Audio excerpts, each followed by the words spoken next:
Alauna ng tanghali. Pumasok ako sa kwarto para magpa-breastfeed kay Ethan. Yung kwarto namin kulob at wala pang bintana noon. Ang electric pa naman nakatutok lang sa amin dalawa. Bukas na bukas ang pinto sa kwarto namin noon dahil sobrang init ng mga araw na yun at walang pumapasok na hangin. Sa mga oras na yun, may naramdaman akong pumasok at lumabas na malamig na hangin. At maya-maya, yung pinto sa kwarto ay dahan-dahan nagsasara. Hanggang sa maging maliit na uwang na lang.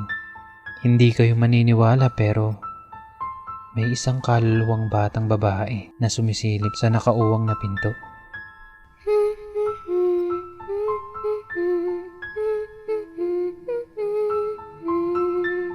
At sa mga oras na yun, kinukuhaan ko na siya ng video.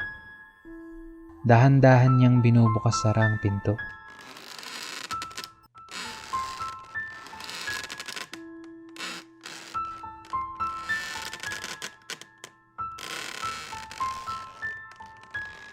Nakaramdam ako ng kakaibang presensya.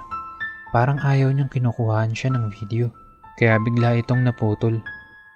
Pagkatapos ng pangyayari na yun, ang akala ko ay wala na. Buong akala ko tumigil na. Lumabas ako ng kwarto para kumain at iniwan ko ang anak ko. Dahil mahimbing na itong natutulog. Pagtapos kong kumain at pagbalik ko, laking gulat ko, ang anak ko nasa sahig na.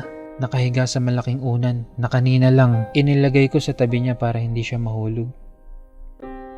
Medyo may kataasan ang kama namin. Pero himal lang nasa baba na ang anak ko na mahimbing pa rin na natutulog. Nung una, ayaw akong paniwalaan dahil hindi lahat nakakakita at nakakaranas nito at hindi lahat aktibo ang ikatlong mata.